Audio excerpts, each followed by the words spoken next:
Welcome back to the Weekly News Roundup. These are recorded live Fridays, 8 p.m. Eastern Standard Time if you want to catch the show live.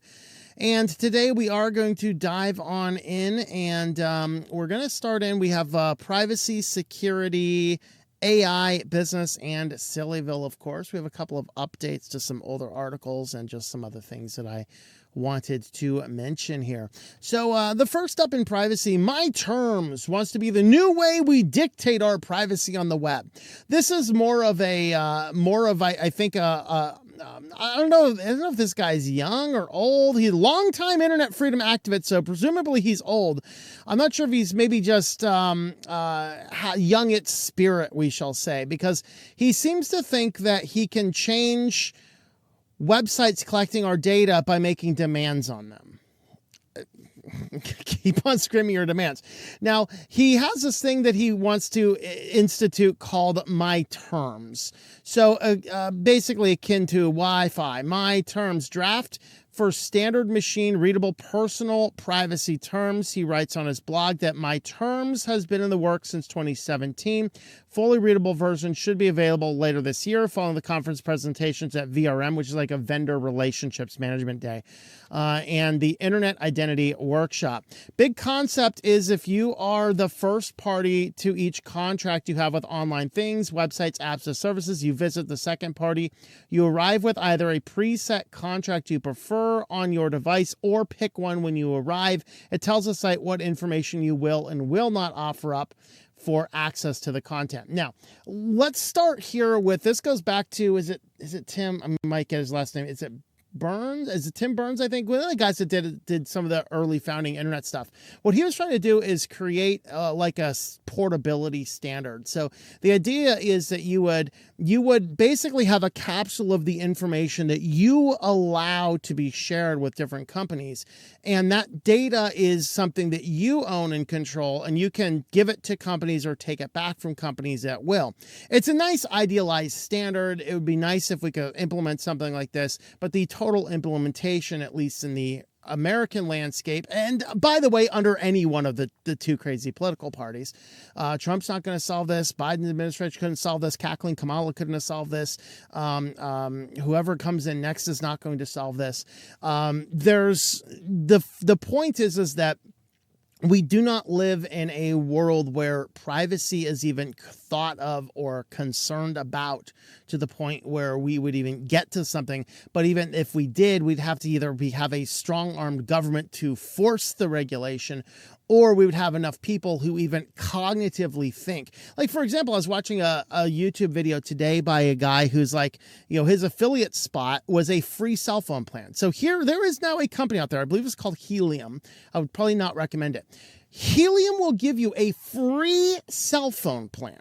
It's 3 gigabytes of data. I think it's 100 minutes of talk and 300 texts or something like that. So very low level internet plan. And it's completely free. And he's sponsoring YouTubers with millions of subscribers. How do they have a free service sponsoring a guy, i.e. paying a guy with millions of subscribers to push their free service? Well, the catch is that you don't have to pay for anything. You just have to have your location services perpetually turned on. It's the same way why GasBuddy can sponsor big names like Matt Walsh while offering a completely free service. Well, because you are the product. You install the app, and the app needs to have location on to work, and it needs to have access to all your contacts. Why does your app need your contacts in order to tell you the cheap gas stations nearby? Location services, I understand, okay? But the point is that we are in a world that doesn't care enough about privacy. So going back to My Terms, he kind of is advocating for the same standard, that we are in control of the data, and he thinks that by demanding the websites will only accept the data you give, he can do something about it. And the reason I say, was he young or young at heart, is because that's an idyllic thing.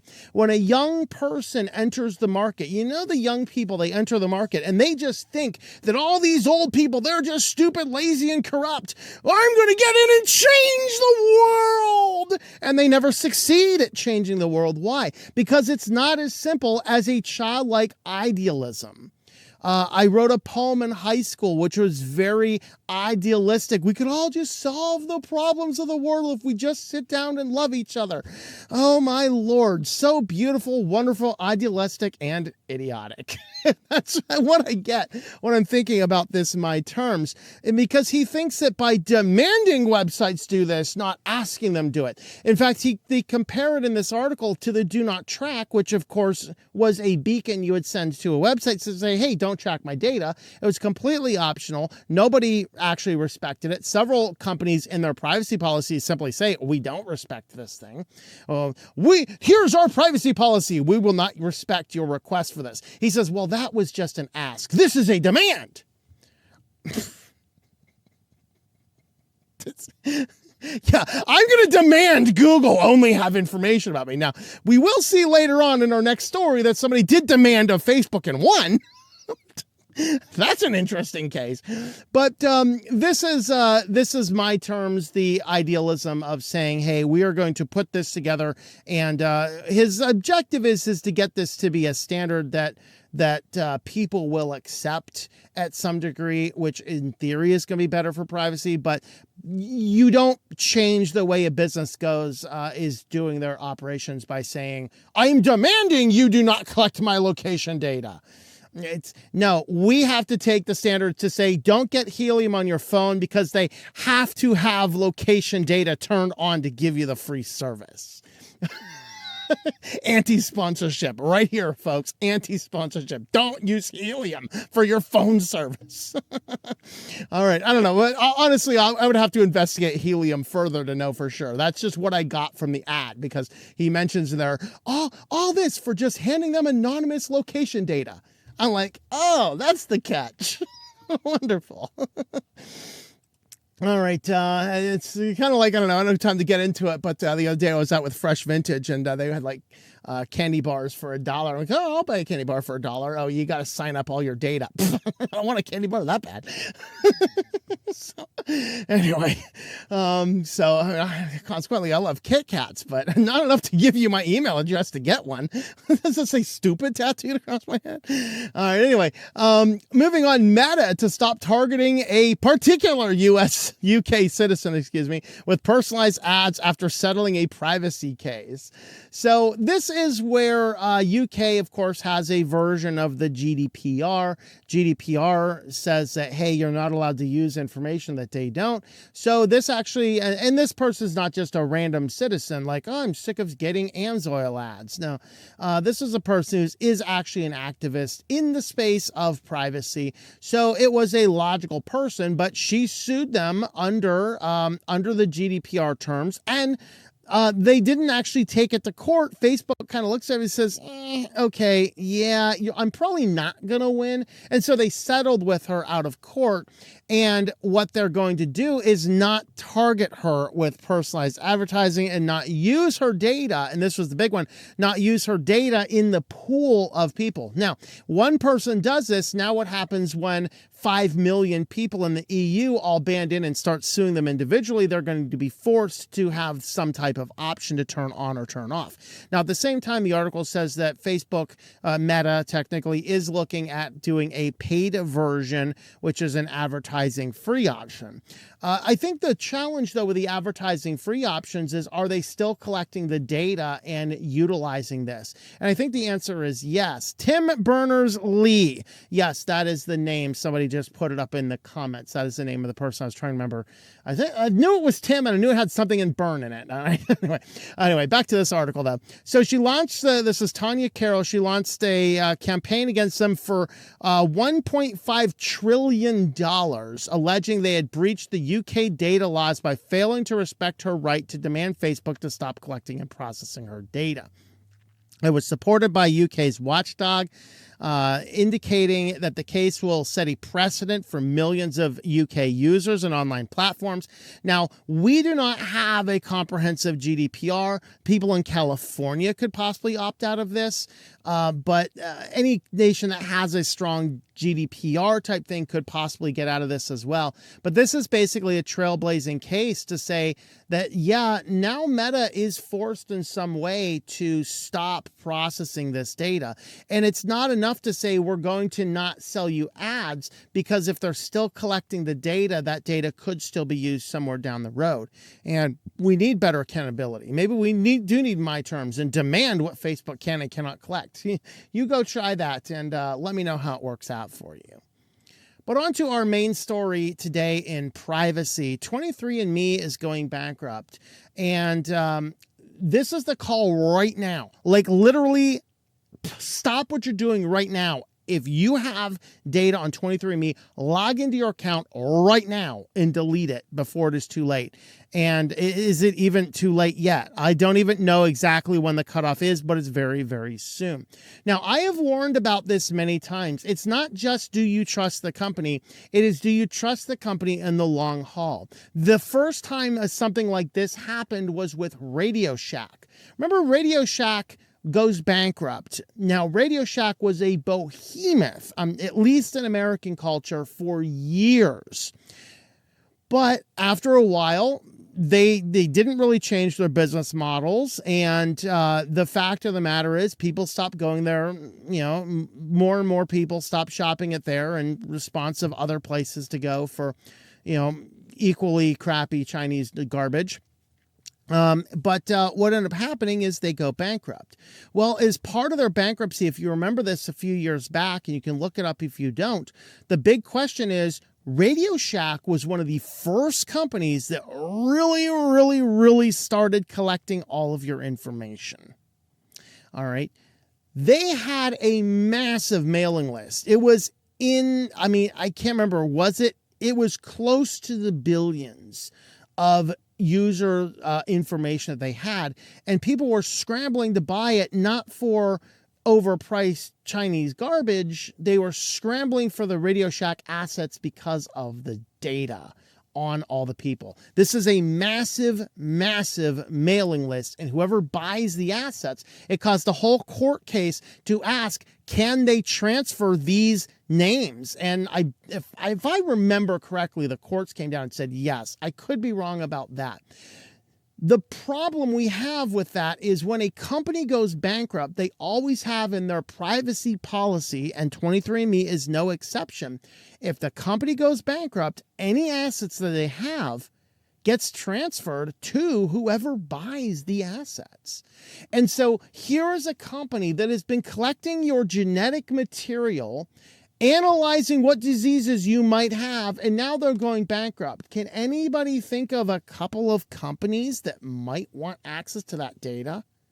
If 23andMe's database of DNA lands in any of the health insurance companies' hands, they will have every possibility, every legal right to scour through your genetic material and genetic history to deny you claims, to raise you rates, or to cancel your policies. This is the type of stuff that will happen, and this is what happens when you flippantly give such data up, and why I even hate when I go into a doctor's office and they have to collect all this data online. I don't think they should do that. There's nothing wrong with putting it all in a paper folder, and you can hand me my copy, and when I come back to the doctor, I'll hand you the copy back. We do not need these centralized databases. It provides too many attack vectors for data to leak.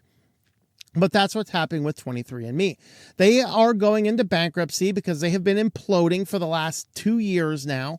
And they had the major data breach. At one point in time, their entire board quit all at once.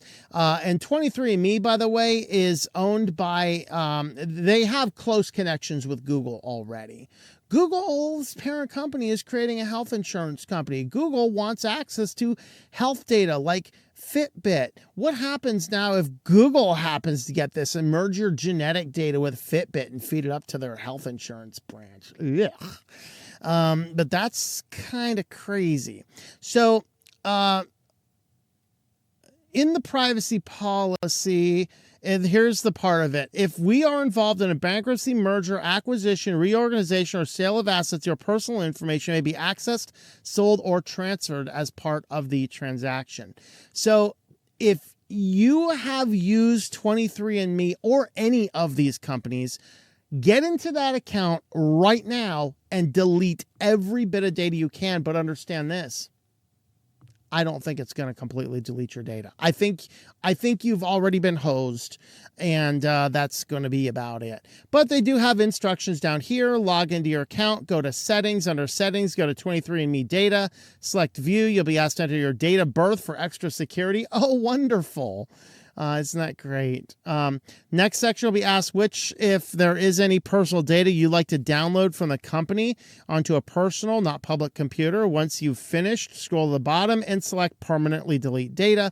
You should receive an email from 23andMe detailing the account deletion policy, requesting you confirm your request.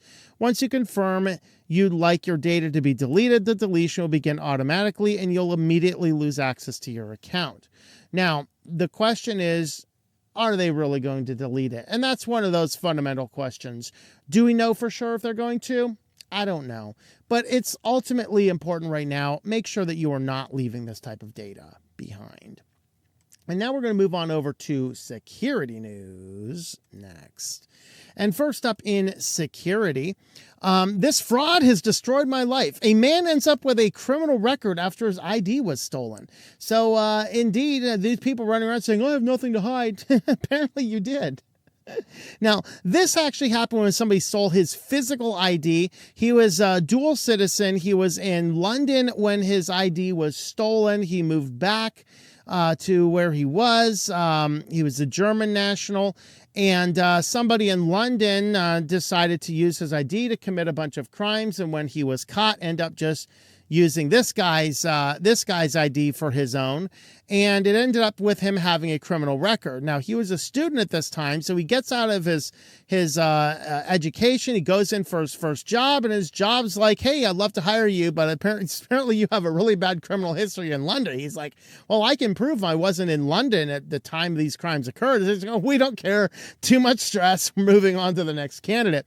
So now his entire life has been destroyed over the fact that somebody stole his ID. Now, this was a case of a physical ID theft. The challenge we have right now is we have these BS know your customer laws in the United States that is effectively forcing companies that have no business collecting our data to be collecting copies of our ID. And you know how these companies operate. They're looking to maximize their profits, which means they are probably skimping on security, or they're using third-party contractors. Like, you know, we the citizens of China will work for 1 penny per ID processed, and we pinky promise not to steal these IDs that you're filtering through us. Yeah. And though this is the problem, so as I had mentioned, I'm talking about a few times about the BOI FinCEN report that I've been following. This is an absolute nonsense law that should be abolished a long time ago. Fortunately, now it only applies to international organizations, which is good. But these guys, leading up, as soon as it was announced, and as soon as the government said that everybody must file and upload a copy of your ID to the Department of Homeland Security to prove you're not a terrorist or something, as soon as that was announced, actual thefts of images and copies of physical IDs shot through the roof. Maybe that should say something. So this is not just somebody physically losing your data. If you have a data breach where your physical, like your ID, a copy of your ID is leaked because of some shoddy account security of some rogue know your customer BS happens, some criminal can just use that idea and start screwing with your life online. And just like Randall Stevens, right? If they ever catch the guy and they go to get him, it ain't me, Your Honor. It's the guy on this ID. And then you'll get a 5:00 a.m. no-knock raid from the FBI in your house because they think you're the one that's smuggling all that crap across the border. You know what I mean? And so the problem we have with all of these online systems that are poorly secured is they're collecting this data and they're not being as responsible with this data as they should be. And so that really is a problem here. Now, moving on to our last story in security, the hunter gets pwned. Yes, this is Troy Hunt. The owner of Have I Been Pwned was pwned. By a MailChimp phishing scam, no doubt. So the good news about the story is he alerted people absolutely immediately, and then he published everything, including his own sheer stupidity. He said after a lot of jet lag, staying up way too late, he regularly uses MailChimp, and so he gets this, and he just doesn't think twice about it. There were a couple of red flags he missed, like when he clicked on the review account link down here, and his password manager did not auto-fill it in. Aha, there was a red flag. You see, that's something to keep in mind. If you're using an appropriate password manager like KeePass XE with the browser extension, and it doesn't automatically fill in what you think you're going to, probably the site's not legit. No, it's possible the site changed something. Subscribestar changed something recently. My password didn't autofill. I'm like, wait, what's going on here? And it took me like 20 minutes of evaluating. Did Subscribestars or breach? I'm going on. No, they just changed the way they're doing their logins. That's what it was. I just reset something. But he said there was that red flag. He clicked the link through the email instead of logging into his account, which he knew that he should do, but he didn't anyway. And effectively, by him clicking this button and entering his information, people were able to instantly get into his MailChimp account, and they exported his entire subscriber list. Which in MailChimp, by the way, also means they get the people who had unsubscribed from the list. Because almost all of these big companies, they do not, if you hit on the unsubscribe button, it does not delete your email from the system. It simply flags your email as unsubscribed. So if somebody harvests my email, one of you 10,000 people who email me and add me to your mailing lists, go and video yourself, then the fact of the matter is, if I go in and say, just unsubscribe, you have just added my name to somebody's list anyway that I didn't ask for. And that's why it's inappropriate. They don't have necessarily a way to say, no, completely remove it. If you contact the company, oh, just click the link at the bottom. Oh yeah, because I always click unsolicited links and unsolicited emails like this guy, and then I'll get pwned too. No, thank you. That was actually why we stopped uploading stuff to library for a while, because they had added my name to a list, even though I said don't add my name to any lists. And then they sent sexually explicit nonsense to my inbox, and then had an issue with the fact that I didn't want to click the link in the unsolicited sexually explicit email in my inbox. Go and video yourself too. Fortunately, though, they came back a while later. They apologized, admitted they're wrong, changed a lot of the ways they were doing things, and that's why we are on Odyssey to this day, because they learned something from the situation, and I'm okay with that. You know, we all make mistakes from time to time. I'm okay with that. But he goes into everything and all of the factors involved. But yeah, Troy Hunt of the of Have I Been Pwned was pwned by a MailChimp phishing scam. There you go, folks. All right. And let's move on now to AI Overlords and see how we're going to die this week.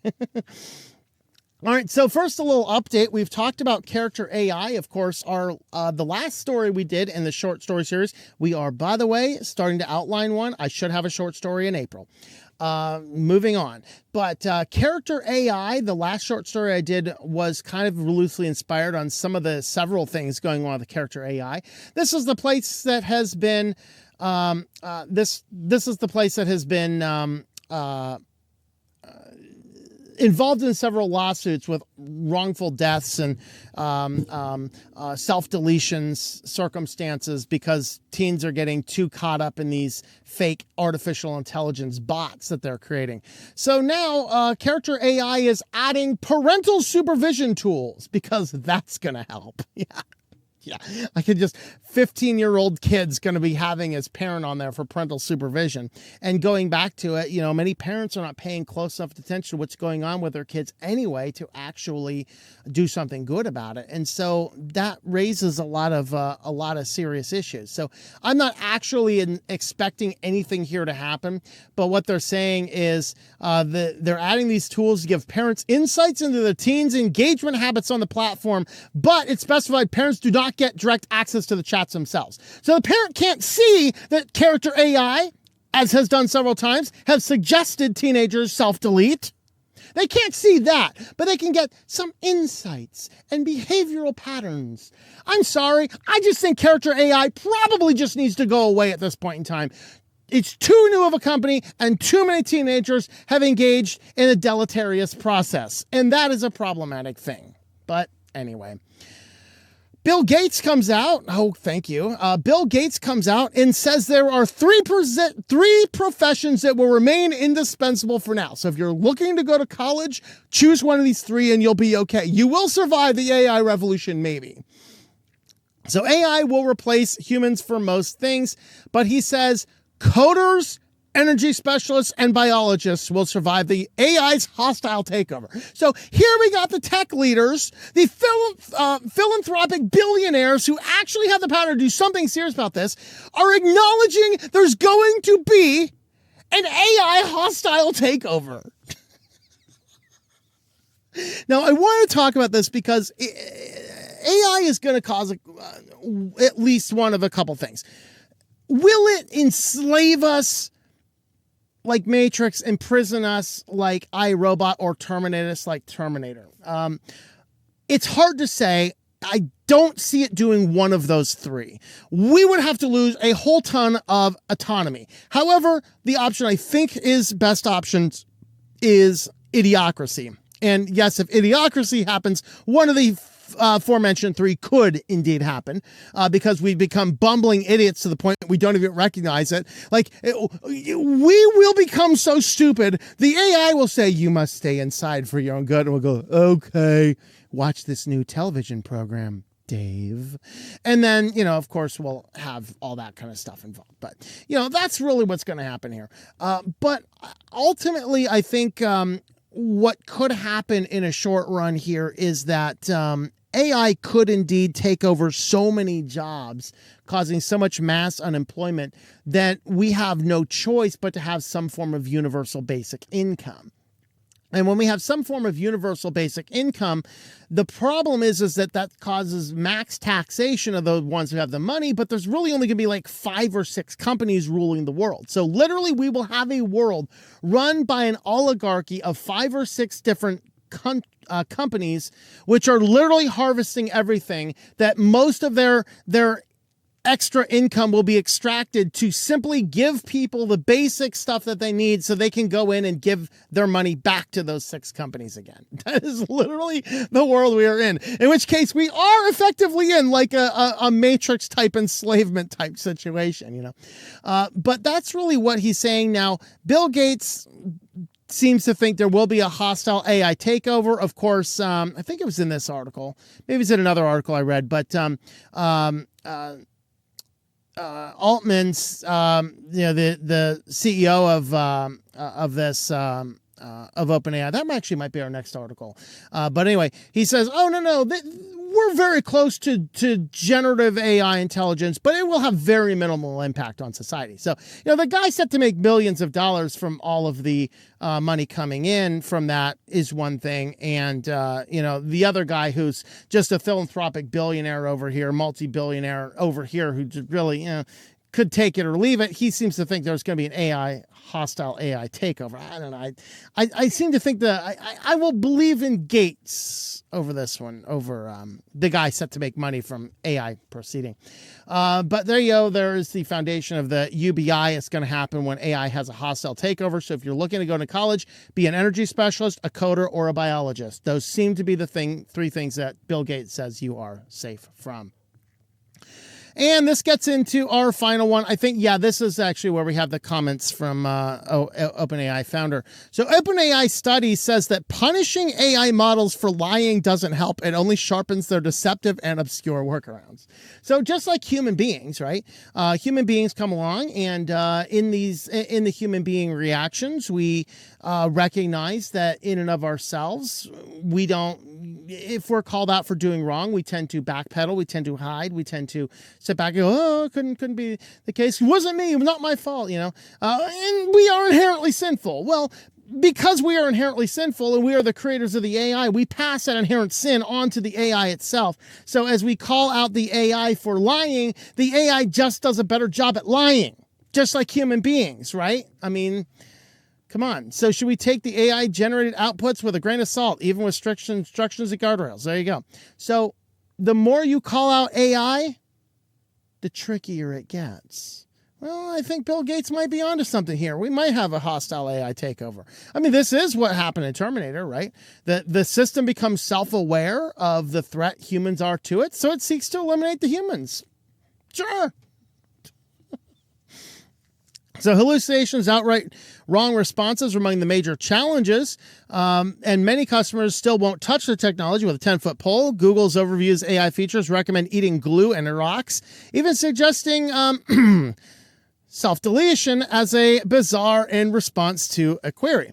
Aside from rising security and privacy concerns, OpenAI researchers recently published an interesting study depicting the daunting task of controlling sophisticated AI models like OpenAI's proprietary reasoning models, an attempt to prevent them from veering off the guardrails and potentially spiraling out of control.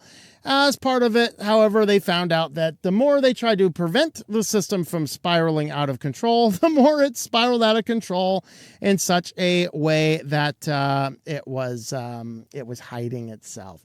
So anyway, let's see. Top AI firms like OpenAI, Anthropic, and Google fit a scaling wall due to the high quality content for model training, preventing them from developing sophisticated responses. Yeah, okay, whatever. Where was that quote? I cannot seem to find that quote. There were competing quotes. A guy that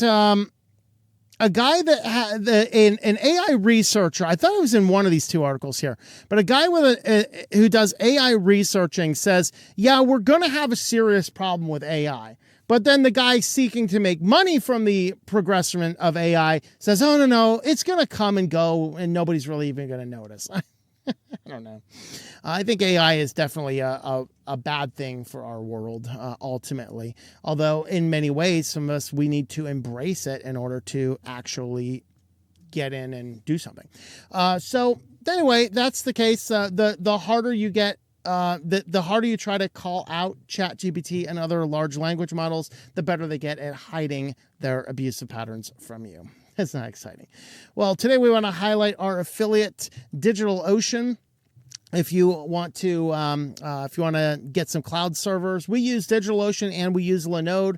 I have a bunch of servers for a bunch of different things floating around here, from our chat servers, Nextcloud instances, hosting servers. I have private VPNs, all sorts of fun stuff. I use those on DigitalOcean. If you want a $200 credit, use my affiliate code there, tlm.li/DOH. Get $200 in credit, good for 60 days. And as soon as your 60-day credit expires, if you keep your servers and you start spending money, they will give me a $25 account credit, which is good because I spend quite a bit of money over here. So tlm.li/DOH for DigitalOcean hosting for any form of cloud-based computing that you happen to need. And with that, let's jump on over to business news next. First up in business news, which could easily have gone in SillyVille, AI, or privacy, Apple wants to put cameras in their watches, which has got to be the stupidest thing I can ever possibly imagine. Especially their scenarios, what they want to use it for. Like, the only purpose of putting this in here is to look at your face when you look at it. You're not going to use a camera in your watch to get any other useful information. Now, they say that the purpose for putting the cameras in their watches is to discern information about your environment to help you with your AI power choices. This is literally their example, is you're running down the hill. There's a hill coming up, but there's a pothole in the road. Your AI could alert you somehow, I guess, talking in your ears and your iPods, I guess. There's a hill coming, so you might want to change your pace. And by the way, watch out for the pothole. I'm not sure how you run. I don't run like this, okay?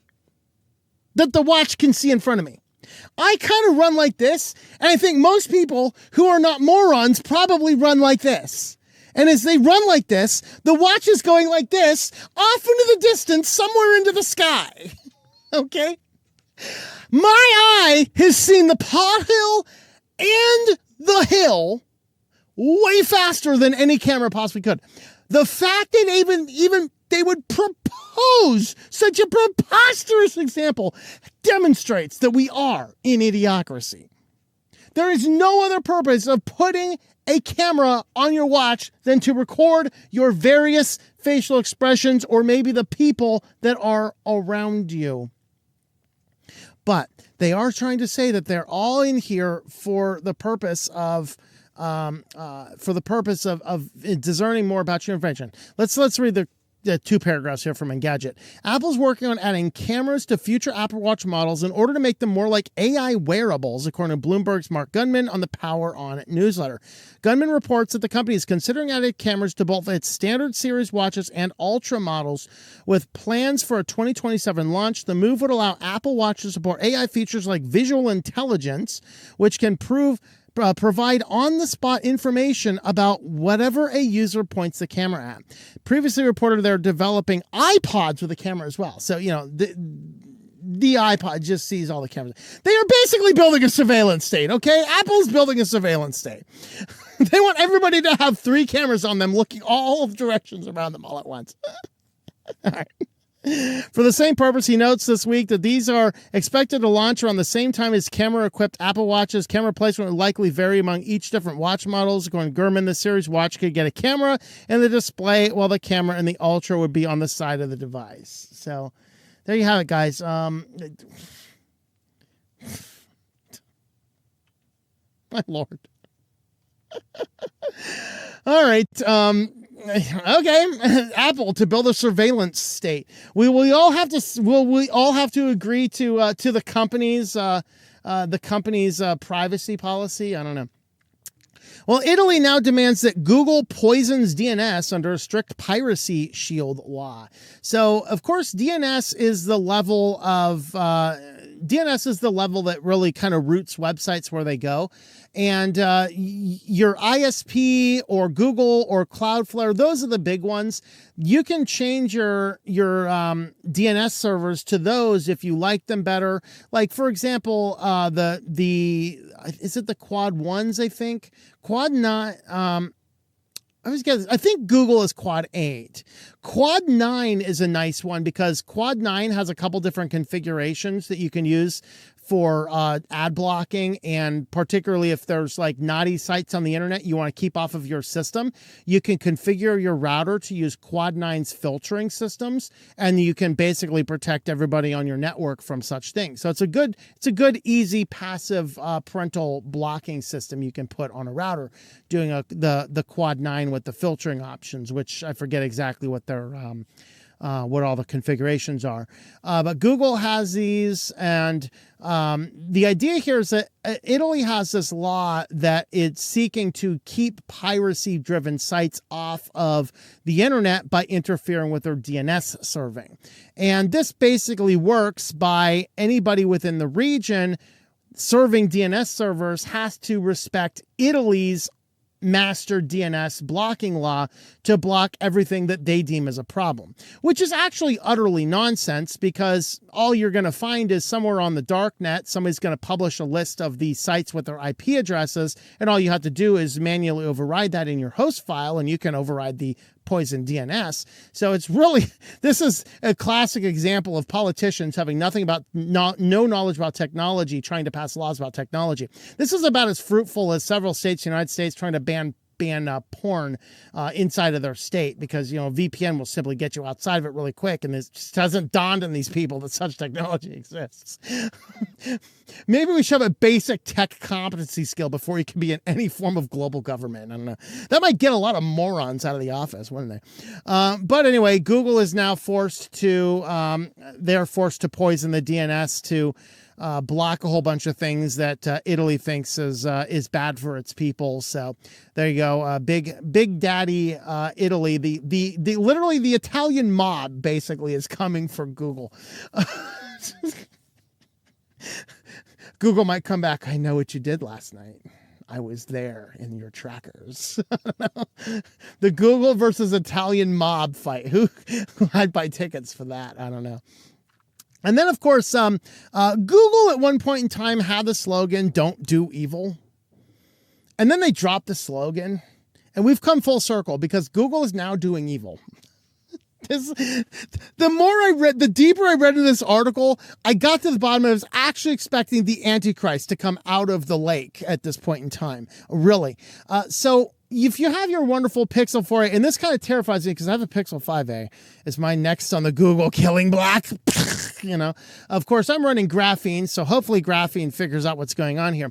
So if you have a Pixel 4a, which is, by the way, I believe out of Google support now, well, they're pushing an emergency update that does nothing but actually kills the battery. So your battery's working perfectly fine, and after this update, your battery dies in less than 2 hours. Now, they're making this change. They're forcing the upgrade on your device, and then they're giving you a couple of options. Option 1, $50 in cash. Option 2, a $100 credit to Google's online store. Or option 3, a free battery replacement, which is baffling to me because so a battery replacement fixes this issue that apparently kills the battery? I don't get it. I don't know why, unless it's replacing the battery with a different type, a different model of battery. Now, I've not seen any notices of Google Pixel 4a's behaving like Samsung 7s. I have not known of any of these exploding in the wild, but allegedly this is an update to protect your phone from a dangerous explosive behavior, even though I've not heard any stories about these things becoming cell phone grenades.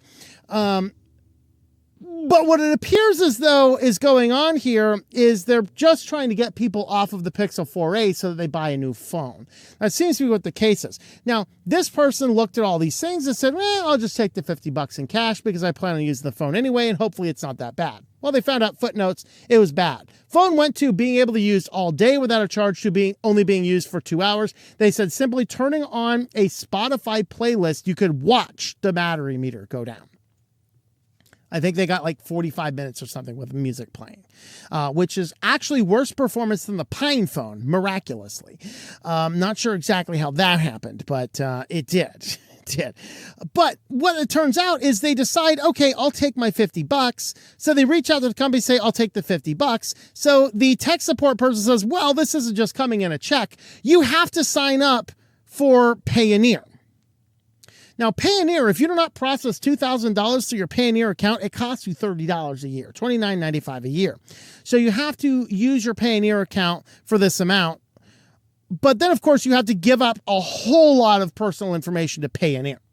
So Google can't send you a check. They have to do this. They say, okay, I've looked at Payoneer, not interested. I think I'll just go with a $100 account credit. But the fine print of the original email said that once you make your choice, you can't change your choice. So Google said they didn't say anything about Payoneer in the initial offer. They just said, which one do you want? They said $50. Oh, okay, we have to pay this through Payoneer. He says, I don't want a Payoneer account. Let me change my option. No, you can't change your option. It's Payoneer or nothing. So, of course, Payoneer wants all sorts of information. They want your social security number, your bank accounts, all this kind of crap, because apparently this is some backdoor deal between the two of them to get more people on nonsense payment systems that we should all just abolish. But anyway, so Google intentionally bricks a phone and then forces you to sign up with another privacy-stealing company in order to get a measly $50 or $100 in account credit. I'm sorry, this is the epitome of evil. And if you get down to the very, very bottom, you will indeed notice that the Antichrist is sitting right inside this little spot, right? He's just going to pop right on out. But anyway, so there is Google definitely demonstrating itself to be quite evil indeed, killing your own phone and then mocking you when you cannot actually take part in the resolution to fix it. All right. Now, guys, let's move on to your favorite place and mine. Let's head to SillyVille. We have to cover all the crazy KFC nonsense at this point in time because, we've covered the KFC chicken buckets. We've covered all sorts of weird crap they've done. We've covered the KFC virtual reality training. And now we have to cover the KFC news ad in UK where a guy gets baptized in gravy by cannibals.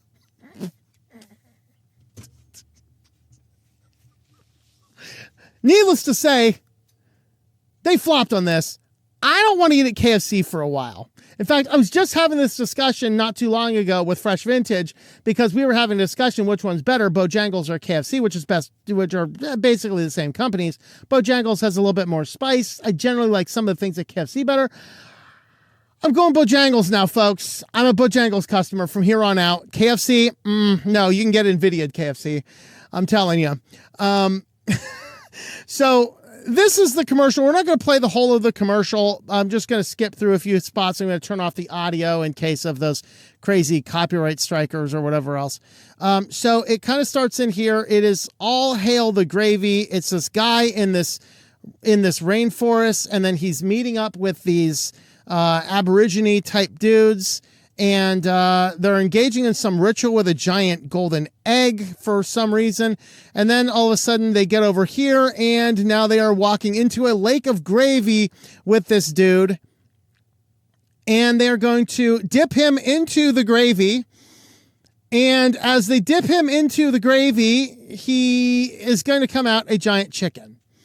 And so now presumably they're going to eat the chicken, which was a man that was dipped in the gravy.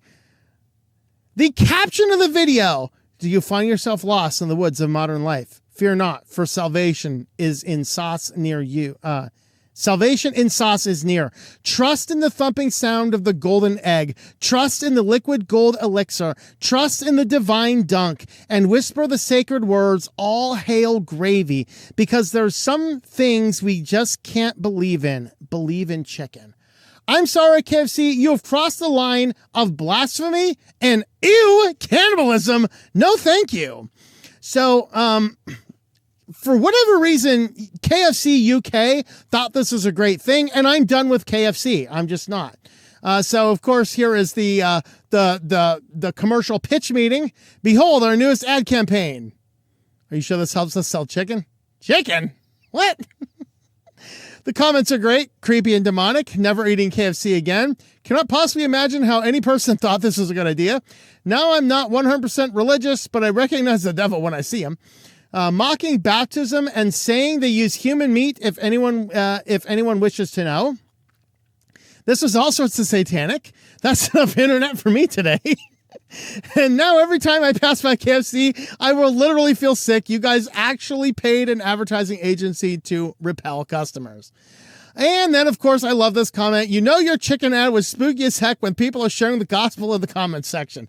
Put your faith and trust in the finished work of Jesus Christ at the cross. The next hour is not promised. It is a gift from God. I pray you seek the Lord today. Jesus says, I am the way, the truth, and the life. No one can come to the Father except through me. And then there's more of that, but we're not going to go over there because this is literally a video with a caption saying, believe in chicken, all hail the gravy, that features Cannibals baptizing a dude into a lake of gravy, and he comes out a piece of chicken, and presumably they're going to eat it.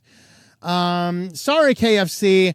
No, I'll be skipping KFC. I will be skipping KFC for the foreseeable future. KFC, congratulations on being idiots. But if you really want to know maybe a root of this, from the MIT Technology Review, ethically sourced spare human bodies could revolutionize medicine. Are they dipped in gravy? I mean, yes, we are battling the question, does a human body, if a human body is lab grown without a nervous system, without a brain, is it still a human? Does it have one? We are now questioning the ethics of growing humanoid bodyoids, is what they're calling. Human bodyoids to reduce animal testing and improve drug development and alleviate organ shortages.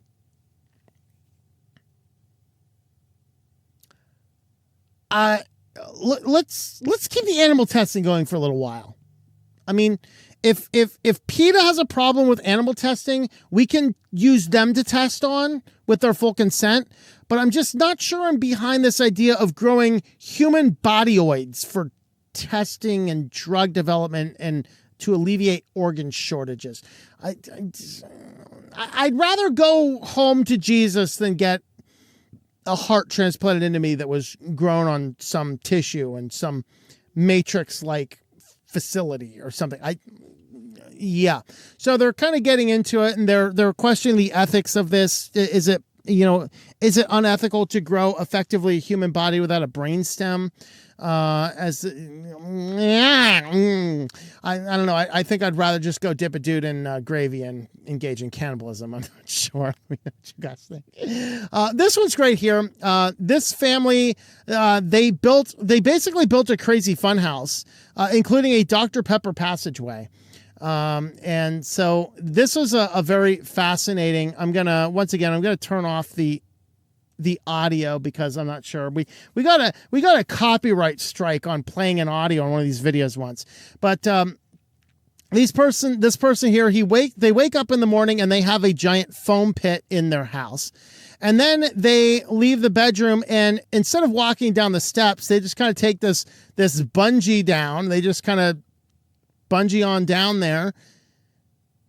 And then what they're going to do next is they have this is their pantry is hidden behind a bookshelf there. That's kind of fun. So get the pantry over there. Here's like an old elevator with a fire pole, which is how they get down into the laundry room. There you go. That's a wonderful spot to do. I love the LEDs. Wall of toilet paper next to the cat stuff, and I guess they have cat stuff there and the toilet there. I guess they're never running out of that. And then this is the kids' loft. It's like basically a giant webbing, netting type stuff. Very intriguing. And then I think they get into here. You open up the Dr. Pepper machine and you walk in, and it's like this giant disco room for some reason. I don't know why. Going into the secret room over here in the wall, and it's actually their Blockbuster movie store. I'm having these minty comedic arts vibes from that one there. So I don't know, would you guys live here? One guy commented saying, the question is, would I ever leave this house if I were in it? I mean, this is awesome.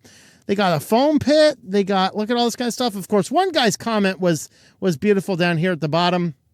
Let's see. This house is 5 seconds away from malfunctioning, and you die on the zip line entering the soda closet. Yeah. So there you go. That's interesting use of fun technologies inside of there. You're never running out of toilet paper. That's for sure. If you run out of toilet paper there, man, somebody's using a little too much, or it's just a regular day at Taco Bell. I don't know. So that's exciting. And on to our final one. We have the best Windows 11 update ever. Windows 11 accidentally wipes out Copilot in the latest Windows 11 update. Woohoo! Go Windows! Of course, you can easily reinstall it. I'm not sure why you would. I have a whole lot of people telling me, hey, Copilot automatically installed. I got to get this crap out of here. So, but in an update for Windows 11, it accidentally wiped out Copilot. And then said, oh, we unintentionally installed it. And the world broke out in praise. And then, of course, so sad, another update came by and added it back in. Oh, so nonsense. But anyway, Patch Tuesday update started rolling out on March 11th, led to Copilot being unpinned from the taskbar and uninstalled. Woohoo! Victory! We were aware of an issue with Microsoft Copilot app affecting some devices, they admit. For the March update Windows 11, Microsoft said it's working on a fix for the issue, and the affected users can simply reinstall Copilot app from the Microsoft Store and manually pin it to the taskbar in the meantime. There you go. So there you go, guys. Windows is listening to switch to Linux here. It is uninstalling the AI nonsense, and I'm all on board with that.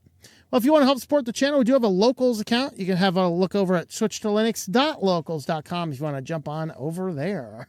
With that, thank you for watching, and I hope that you enjoy switching to Linux.